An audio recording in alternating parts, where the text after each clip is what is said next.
रोजा राखी शुनिब नोवारिब गान बाजाना रोजार अवस्थात कोनोबाई गान बाजना शुने बाद्ययंत्र इत्यादि उपभोग करे तेतिया हलेও रोजा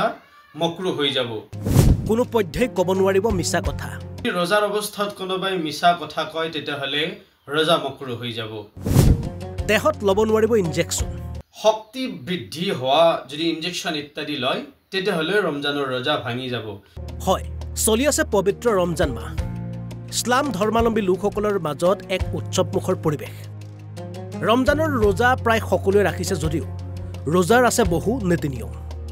रोজাৰ নীতি নিয়ম নাজানিলে নহব আপোনাৰ रोजा দিনটো লঘোনে থাকিলেও কোনো লাভ নহব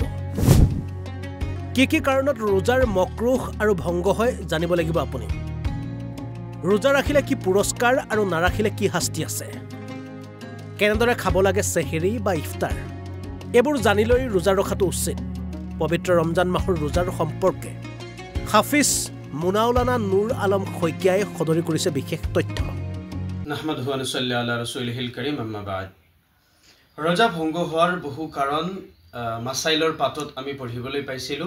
গটেইখিনিটো ক সম্ভৱ নহয় মই কেটামান কৈ দিব বিচাৰিছো रोजा ভংগ হোৱাৰ বিভিন্ন কাৰণ আছে যেনেকুৱা যদি কোনোবাই रोজাৰ অৱস্থাত স্ত্ৰী সহবাস কৰে তেতিয়া হলে रोजा ভাঙি যাব দ্বিতীয়তে रोজাৰ অৱস্থাত যদি কোনোবাই জানি বুজি পানাহাৰ কৰে কিবা খায় ইত্যাদি খোৱাবস্তু গ্ৰহণ কৰে তেতিয়া হলে रोजा ভাঙি যাব তৃতীয়তে যদি ইচ্ছাকৃতভাৱে কোনোবাই মুখ ভৰি বমি কৰে বা বমি কৰে তেতিয়া হলে ৰমজানৰ रोजा ভাঙি যাব যদি रोজাৰ অৱস্থাত কোনোবাই শক্তি বৃদ্ধি হোৱা যদি ইনজেকশন ইত্যাদি লয় তেতিয়া হলে ৰমজানৰ रोजा ভাঙি যাব ইনজেকশন লৰ এটা দিশ আছে যদি বিমাৰৰ প্ৰতিষেধক হিচাপে যদি কোনোবাই লৈছে কিন্তু হেতু শক্তি বৰ্ধন বা ভিটামিন ইত্যাদি নহয় তেতিয়া হলে ৰমজানৰ रोজাৰ কোনো ক্ষতি নহয় কিন্তু শক্তি বৃদ্ধি হোৱাৰ বাবে বা পেটৰ ভোকক গুছোৱাৰ বাবে যদি কোনোবাই ইনজেকশন লয় তেতিয়া হলে रोजा ভাঙি যাব চতুৰ্থতে যদি মহিলাসকলৰ रोজাৰ অৱস্থাত হাইজ নিফাস হৈ যায় তেতিয়া হলে रोजा ভাঙি যাব ইয়াত আনুষংগিকভাৱে এটা মাসাইল মহিলাসকলে মনত ৰাখিব লাগিব যদি रोজাৰ অৱস্থাত হঠাৎ হাইজ নিফাস হৈ গৈছে কিন্তু रोजा আছিল এতিয়া মাসাইল মতে মহিলাসকলে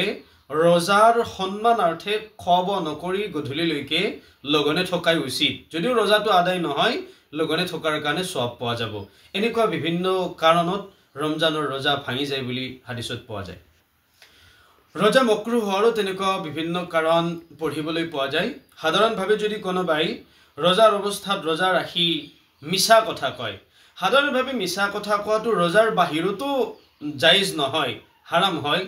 যদি रोজাৰ অৱস্থাত কোনোবাই মিছা কথা কয় তেতিয়া হলে रोजा মকৰুহ হৈ যাব দ্বিতীয়তে যদি रोजा ৰাখি কোনোবাই অশ্লীল কথা বতৰা কয় বা শুনে তেতিয়াও रोजा মকৰুহ হৈ যাব যদি रोজাৰ অৱস্থাত কোনোবাই গান বাজনা শুনে বাদ্যযন্ত্ৰ ইত্যাদি উপভোগ কৰে তেতিয়া হলেও रोजा মকৰুহ হৈ যাব ইয়াৰ পিছত যদি কোনোবাই रोजा ৰাখি কাৰোবাক গালি হপনি পাৰে গালি গালাজ কৰে তেতিয়া হলেও रोजा মকৰুহ হৈ যাব এনেকুৱা বিভিন্ন আনুষংগিক কাৰণত रोजा মকৰুহ হৈ যায় रोजा ৰখাৰ পুৰস্কাৰ হাদিসত বিভিন্ন ধৰণে উল্লেখ আছে এটা হাদিসত এই বুলি আছে আমাৰ নবী সাল্লাল্লাহু আলাইহি সাল্লামে কৈছে মান সামা ৰমাদানা ঈমানা ওয়া ইহতিসাবান গুফিৰা লাহু মা তাকদ্দামা মিন যামবি অৰ্থাৎ যদি কোনো ব্যক্তি ঈমানৰ সৈতে ইখলাসৰ সৈতে সওয়াবৰ আশা কৰি ৰমজানৰ रोजा ৰাখে তেতিয়া হলে আল্লাহ পাকে সেইজন মানুহৰ অতীতৰ সমস্ত গুনাহ মাফ কৰি দিয়ে এই ধৰণে আন এটা হাদিসত এই বুলি উল্লেখ আছে যদি কোনোবাই ৰমজানৰ रोजा আদায় কৰিছে যেনেকৈ ৰমজানৰ रोजा ৰখাটো ফৰজ হয় বাধ্যতামূলক হয় ৰাখিবই লাগিব যদি ৰমজানৰ रोजा আদায় কৰিছে তেন্তে ফৰজ আদায় কৰিছে যদি ফৰজ আদায় কৰিছে ফজিলত হিচাপে ক'ব পাৰি তেন্তে ৰমজান মাহত এটা ফৰজ আদায় কৰাৰ বাবে অইন মাহত 70টা ফৰজ আদায় কৰিলে যিমান সওয়াব পোৱা যায় ৰমজান মাহত এটা ফৰজ আদায় কৰি সিমান সওয়াব লাভ কৰা যায় এই বুলি বিভিন্ন ধৰণত এই ফজিলতৰ হাদিস বিলাক পঢ়িবলৈ পোৱা যায় আনুষংগিকভাৱে এনেকুৱা আৰু বিভিন্ন ধৰণৰ ফজাইল আছে ৰমজান মাহত যদি কোনোবাই কাৰোবাক সহায় কৰে সাহায্য কৰে গৰীব দুখীয়াক সহায় কৰে সৎকা কৰে ইত্যাদিৰ জৰিয়তে বেলেগ মাহত কৰাতকৈ বেছি এই মাহত সওয়াব পোৱা যায় আৰু আপুনি সুধিছিল যে रोजा নাৰাখিলে কি শাস্তি হয় रोजा নৰখাৰ শাস্তি শাস্তিটো এইটোৱেই যে ৰমজানৰ ৰোজা যদি কোনোবাই জানি বুজি ত্যাগ কৰে, সুস্থ সবল বালিক জ্ঞান সম্পন্ন মুমিন পুৰুষ মহিলা প্ৰত্যেকৰে ওপৰত ৰমজানৰ ৰোজা ৰখা বাধ্যতামূলক। ইয়াক অকাৰণত এৰি দিয়া কবিৰা গুণা যদি কৰিছে তেন্তে শাস্তিটো বাধ্যতামূলক পাবই, অপৰিহাৰ্য। সেই হিচাপে শাস্তিৰ এটা সৰু উদাহৰণ আমি দিব পাৰোঁ। এটা হাদিছত এইবুলি উল্লেখ আছে, এদিনাখন আমাৰ নবী সাল্লাল্লাহু আলাইহি সাল্লামে টোপনিৰ পৰা উঠি ৰাতিপুৱাৰ সময়ত সাহাবাসকলক কৈছিল যে মই আজি ৰাতি দেখিলোঁ সপোনত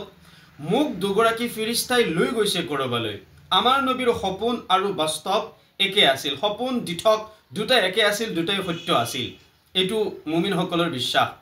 আমাৰ নবীক ফিৰিস্তা দুগৰাকী লৈ গ'ল আৰু এখন পাহাৰত উঠিবলৈ ক'লে। আমাৰ নবী সাল্লাল্লাহু আলাইহি সাল্লামে পাহাৰত উঠিল আৰু পাহাৰত উঠি থাকোঁতেই বিকট এটা চিঞৰ শুনিছে, শব্দ শুনা পাইছে, যিটো বৰ ভয় লগা চিঞৰ আছিল। তো চিঞৰ বাখৰ শুনাৰ পিছত আমাৰ নবীৰ লগত থকা ফিৰিস্তাক সুধিলে, কিহৰ চিঞৰ বাখৰ? ফিৰিস্তা দুগৰাকী ক'লে, আকৌ আগলৈ বলক। আমাৰ নবী আগলৈ গ'ল, ওপৰলৈ গৈ দেখিলে যে কিছুমান মানুহক ভৰিত কিবাৰে বান্ধি ওলমাই থোৱা হৈছে আৰু তেওঁলোকক ভৰি ওপৰমুৱাকৈ মূৰ তলমুৱাকৈ আছে। তেনে অৱস্থাত তেওঁলোকৰ গালবিলাক কাটি থকা হৈছে, ওঠ ছিন্ন ভিন্ন কৰা হৈ আছে। তেওঁলোকৰে চিঞৰ বাখৰ আছিল, যিটো অলপ আগতে আমাৰ নবীয়ে শুনা পাইছিল। তেতিয়া আমাৰ নবী মুহাম্মদুৰ ৰাসূলুল্লাহ সাল্লাল্লাহু আলাইহি সাল্লামে ওচৰত থকা ফিৰিস্তা দুজনক সুধিলে, এইসকল কোন লোক, কি পাপৰ কাৰণে শাস্তি হৈছে? তেতিয়া এই ফিৰিস্তা দুজনে কৈছিল যে হে আল্লাহৰ ৰাসূল সাল্লাল্লাহু আলাইহি সাল্লাম, সেইসকল লোক যিয়ে ৰমজান মাহ পাইছিল, সুস্থ থকা অৱস্থাতো কোনো কাৰণ অবিহনে ৰমজানৰ ৰোজা ৰখা নাছিল, তাৰে পাপৰ ফলস্বৰূপে এই শাস্তি ভোগ কৰিব লগা হৈছে। গতিকে এইখিনিতে আমি অনুমান কৰিব পাৰোঁ ৰমজানৰ ৰোজা নাৰাখিলে কিমান শাস্তি হ'ব পাৰে। ইফতাৰ চেহৰি সাধাৰণতে মিতব্যয়িতাক আমি অৱলম্বন কৰিব লাগে। এতিয়া সাধাৰণভাৱে যদি আমি চাবলৈ যাওঁ, ৰমজান মাহ আহি পালেই মুমিন মুছলমানসকলৰ মাজত কেতিয়া কি খোৱা হ'ব, ইফতাৰত কি যোগাৰ থাকিব, চেহৰিত কি থাকিব, আগ্ৰাতি কি খাব, মাছ মাংস ইত্যাদিৰ সেই আয়োজন বেছিকৈ কৰা পৰিলক্ষিত হয়। গাখীৰ ইত্যাদিৰ ব্যৱস্থা বিভিন্ন ধৰণে কৰা দেখিবলৈ পোৱা যায়। মই কোৱা নাই যে এইটো নালাগে, ৰুচিসন্মতভাৱে যাৰ যিমানখিনি ৰুচি খাদ্যাভ্যাস সেইখিনি মতেই তেনেকুৱাকৈ চলাই যাওক বা তেনেকুৱাকৈ খাদ্য গ্ৰহণ কৰক, তাত কোনো আপত্তি নাই। কিন্তু আমাৰ নবী সাল্লাল্লাহু আলাইহি সাল্লামে চেহৰিতেই হওক ইফতাৰিতেই হওক বেছিভাগ সময়তে খুব কম আহাৰ গ্ৰহণ কৰিছিল, কাৰণ কমকৈ আহাৰ গ্ৰহণ কৰাটোৱে নিজৰ দেহৰ কাৰণে লাভদায়ক। যদি আমি ৰমজান আহিছেই বুলি গোটেই দিন লঘোণে থাকিম বুলি ভাবি চেহৰিত যদি বহুত বেছি খাই দিওঁ, তেন্তে আমাৰ স্বাস্থ্যৰ কাৰণে বহুত বেছি ক্ষতি হৈ যাব পাৰে, যিটো হিতেই বিপৰীত হোৱাৰ সম্ভাৱনা আছে। এইটোক আমাৰ নবী সাল্লাল্লাহু আলাইহি সাল্লামে কেতিয়াও আশা কৰা নাই, আৰু তাৰ বাবে এই বহু বেছি খোৰাক ইত্যাদি লোৱাৰ পৰা, খাদ্য ইত্যাদি গ্ৰহণ কৰাৰ পৰা আমাক পৰহেজ কৰিবলৈ কৈছে, পৰিহাৰ কৰিবলৈ কৈছে। আমাৰ নবী সাল্লাল্লাহু আলাইহি সাল্লামৰ যদি খাদ্যৰ ৰুটিনখনৰ পিনে চাবলৈ যোৱা হয়, বিশেষভাৱে ৰমজান মাহৰ যিখন খাদ্যৰ ৰুটিন আছিল, খাদ্যৰ তালিকাত বিশেষভাৱে চেহৰিটো আৰু ইফতাৰিটো ঠাণ্ডা পানী আৰু খেজুৰক প্ৰাধান্য দিয়া দেখিবলৈ পোৱা গৈছিল। মুমিন মুছলমানসকলেও সুন্নত পালনাৰ্থে ঠাণ্ডা পানী আৰু খেজুৰ ব্যৱহাৰ কৰক, আৰু ইয়াৰ উপৰিও যাৰ যিমানখিনি ৰুচি আছে সিমানখিনি ৰুচি হিচাপে খাদ্য গ্ৰহণ কৰক, কিন্তু নিজৰ যাতে ক্ষতি হৈ নাযায়, নিজৰ ৰোজাৰ মৰ্যাদা যাতে নষ্ট হৈ নাযায়, তাৰ প্ৰতি লক্ষ্য ৰাখি চেহৰি ইফতাৰ উপভোগ কৰক বা আদায় কৰক। তাৰাৱীৰ ফজিলত আৰু তাৰাৱীৰ নামাজ কিয় পঢ়িব লাগে? আচলতে তাৰাৱীৰ নামাজ এইকাৰণে পঢ়িব লাগে কাৰণ তাৰাৱীৰ নামাজ হৈছে সুন্নতে মুআক্কিদা। যিবিলাক সুন্নতে মুআক্কিদা কাম আছে, এইবিলাক অকাৰণতে কোনো এৰিব নোৱাৰে। প্ৰত্যেকগৰাকী মুমিন মুছলমান পুৰুষ মহিলাই ইয়াক পালন কৰিব লাগে। তাৰাৱীৰ নামাজ সুন্নতে মুআক্কিদা। আৰু দ্বিতীয়তে হৈছে তাৰাৱীহ নামাজৰ বহুত ফজিলত আছে। এটা হাদিছত এইবুলি আছে, আমাৰ নবী মুহাম্মদুৰ ৰাসূলুল্লাহ সাল্লাল্লাহু আলাইহি সাল্লামে কৈছে, মান কামা ৰমাদানা ঈমানা ওয়া ইহতিসাবা গুফিৰা লাহু মা তাকদ্দামা মিন যামবি। অৰ্থাৎ যি ব্যক্তিয়ে তাৰাৱীহ নামাজ ৰমজানৰ ৰাতি আদায় কৰা হয়, তাৰাৱীহ নামাজ যদি কোনোবাই আদায় কৰি ইমানৰ সৈতে ইখলাছৰ সৈতে সওৱাবৰ আশা কৰি, তেন্তে আল্লাহ পাকে সেইজন মানুহৰ অতীতৰ সমস্ত গুনাহেই